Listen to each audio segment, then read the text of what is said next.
Mga kapuso, 25 tulog na lang. Pasko na at dahil Disyembre na bukas, talagang kahit saan ay makakita ka na ng palamuting pampasko. Gaya sa isang plaza sa Batangas kung saan kinagigiliwan ng isang animated Christmas display.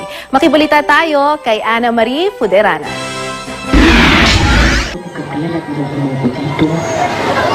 Hindi pa man Disyembre, Paskong-Pasko na ang eksena sa Plaza Mabini sa Batangas City. Sama-sama kasing pinanood ng mga tao ang unang pagpapalabas ng kanilang inaabangang animated Christmas display kung saan tampok ang tradisyonal na pagdiriwang ng Pasko ng mga Batanggenyo. Merong nagluluto ng lechon na hinahanda sa Noche Buena, nagsisimbang gabi at syempre pa mga nangangaroling. Hindi rin mawawala ang tradisyonal na palaro tuwing may kasiyahan, gaya na lang ng Palo Cebo.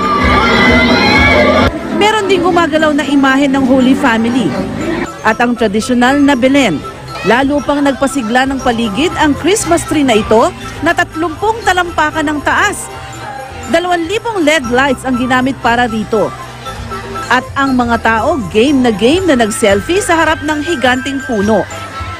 Hindi lang isa kundi 16 na Christmas tree naman na gawa sa iba't ibang materyales ang binuo ng mga mag-aaral ng President Roxas Central Elementary School sa North Cotabato.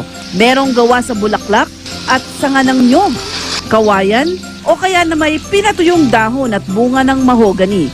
Kulay ng Pasko naman ang punong ito, habang ang isa tila pinagpapatong-patong na malalaking regalo. Ana Marie Balane, Fuderana, GMA News.